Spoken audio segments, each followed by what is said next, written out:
ಶ್ರೀ ಗಣೇಶಾಯ ನಮಃ. ಶ್ರೀ ಗುರುಭ್ಯೋ ನಮಃ. ಶ್ರೀ ಸರಸ್ವತ್ಯೈ ನಮಃ. ಶ್ರೀಮಾತ್ರೇ ನಮಃ. ಎಲ್ಲರಿಗೂ ನಮಸ್ಕಾರಗಳು. ಆತ್ಮೀಯರೇ, ಸೌಂದರ್ಯ ಲಹರಿಯ 58ನೆಯ ಶ್ಲೋಕ. ಅರಾಲಂತೆ ಪಾಲಿಯುಗಲಂ ಅಗರಾಜನ್ಯತನಯೇ ನಕೇಶಾಮಾಧತ್ತೆ ಕುಸುಮಶರ ಕೋದಂಡ ಕುತುಕಂ ತಿರಶ್ಚಿನೋ ಯತ್ರ ಶ್ರವಣ ಪಥಮುಲ್ಲಂಘ್ಯ ವಿಲಸನ್ ಅಪಾಂಗವ್ಯಾಸಂಗೋ ದಿಶತಿ ಶರಸಂಧಾನಧಿಷಣಾಂ. ಹೇ ಪರ್ವತರಾಜಕುಮಾರಿಯೇ, ಬಾಗಿರುವ ನಿನ್ನ ಕರ್ಣಾಭರಣಗಳು ಕಾಮನ ಬಿಲ್ಲನ್ನು ನನಗೆ ನೆನಪು ಮಾಡುತ್ತಿದೆಯಮ್ಮ. ಏಕೆಂದರೆ ಅಲ್ಲಿ ಅಡ್ಡಲಾಗಿ ಹೋಗಿರುವ ಕಡೆಗಣ್ಣಿನ ನೋಟದ ಕಾಂತಿಯು ಕಿವಿಯ ಹಾದಿಯನ್ನು ದಾಟಿ ಮುಂದುವರಿಯುವ ಕಾಮನ ಬಾಣವನ್ನು ನನಗೆ ನೆನಪು ಮಾಡುತ್ತಿದೆ ತಾಯಿ ಅಂತ ಹೇಳಿ ಈ ಶ್ಲೋಕದಲ್ಲಿ ಶ್ರೀ ಶ್ರೀ ಶಂಕರ ಭಗವತ್ಪಾದರು ಜಗನ್ಮಾತೆಯ ಕಣ್ಣಿನಿಂದ ಹೊರಟ ಕಾಂತಿಯು ಆ ಮನ್ಮಥನ ಬಾಣವಾಗಿಯೂ ಅಮ್ಮನ ಕಿವಿಯನ್ನು, ಆ ಅಂಚನ್ನು ಅವನ ಬಿಲ್ಲಾಗಿಯೂ ಕಾವ್ಯಾತ್ಮಕವಾಗಿ ವರ್ಣನೆಯನ್ನು ಮಾಡಿದ್ದಾರೆ. ಆತ್ಮೀಯರೇ, ಇಲ್ಲಿ ಪಾಲಿಯುಗಲಂ ಅನ್ನುವ ಪದವನ್ನು ಬಳಸಿದ್ದಾರೆ.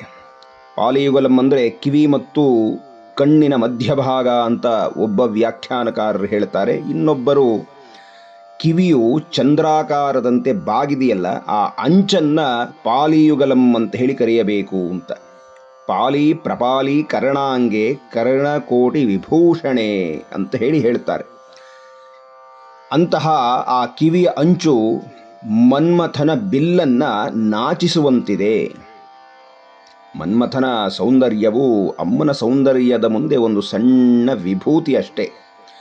ಆಕೆಯ ಸೌಂದರ್ಯಕ್ಕೆ ಆಕೆಯೇ ಸಾಟಿ. ಮಹಾನ್ ತ್ರಿಪುರ ಸುಂದರಿ, ಮಹಾಲಾವಣ್ಯ ಶೇವಧಿ. ಅಂತಹ ಅಮ್ಮನ ಆ ಕಣ್ಣುಗಳು ದೀರ್ಘವಾಗಿದೆ. ಅದರಿಂದ ಕಾಂತಿಯು ಹೊರಸೂಸ್ತಾ ಇದೆ ಬಾಣಗಳಂತೆ. ಯಾವ ಬಾಣ ಅಂದರೆ ಸೃಷ್ಟಿಗೆ ಮೂಲವಾದ ಬಾಣಗಳು ಸೂಸುವಂತೆ ಸೂಸ್ತಾ ಇದೆಯಂತೆ, ನುಗ್ಗಿ ಹೋಗ್ತಾ ಇದೆ ಬಾಣಗಳು. ಅದು ಕಿವಿಯವರೆಗೆ ಹರಡಿರೋದ್ರಿಂದ ಕಣ್ಣುಗಳು, ಆ ಕಣ್ಣಿನ ನೋಟ ಇದೆಯಲ್ಲ, ಬಾಣದಂತೆ ಹೋಗುತ್ತಿರುವ ಆ ಕಾಂತಿಗಳು ಕಿವಿ ಅನ್ನುವ ಗಡಿಯನ್ನು, ಅಂದರೆ ಕಾಮನ ಬಿಲ್ಲನ್ನು ದಾಟಿ ಮುಂದೆ ಹೋಗ್ತಾ ಇದೆ. ಯಾರ ಮೇಲೆ ಆ ಕಾಂತಿಯ ಸೃಷ್ಟಿಯ ಬಾಣಗಳು ಬಿಡಬೇಕು ಅಂತ ಕೇಳುತ್ತಿರುವಂತಿದೆಯಂತೆ. ಏಕೆಂದರೆ ಅಮ್ಮನ ಕಣ್ಣುಗಳು ಎಲ್ಲ ಸೃಷ್ಟಿಗೆ ಮೂಲವಾದದ್ದು. ಅವಳು ಕಣ್ಣನ್ನು ತೆರೆದರೆ ಸೃಷ್ಟಿ, ನಿಂತರೆ ಸ್ಥಿತಿ, ಮುಚ್ಚಿದರೆ ಲಯ. ಹೀಗಾಗಿ ಕಣ್ಣನ್ನು ತೆರೆದಿದ್ದಾಳಲ್ಲ, ತೆರೆದಾಗ ಆ ಸೃಷ್ಟಿ ನಿರಂತರವಾಗಿ ಆಗಬೇಕಲ್ಲ. ಮನ್ಮಥನು ಜೀವಿಯ ಸೃಷ್ಟಿಗೆ ಕಾರಣನಾದವನು, ಅವನಿಗದೊಂದು ಕೆಲಸ.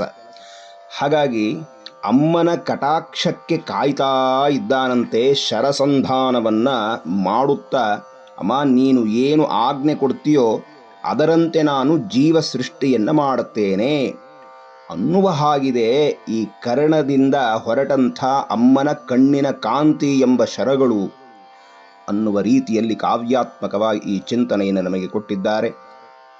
ಅಂತಹ ಶಂಕರ ಭಗವತ್ಪಾದರಿಗೂ ಜಗನ್ಮಾತೆಯ ಪಾದಾರವಿಂದಗಳಿಗೂ ಶಿರಸಾಷ್ಟಾಂಗ ಪ್ರಣಾಮಗಳನ್ನು ಸಲ್ಲಿಸುತ್ತಾ ಮುಂದಿನ ಉಪನ್ಯಾಸದಲ್ಲಿ ಮುಂದಿನ ಶ್ಲೋಕ ಚಿಂತನೆಯನ್ನು ನಡೆಸೋಣ. ಎಲ್ಲರಿಗೂ ವಂದನೆಗಳು. ನಮಸ್ಕಾರ.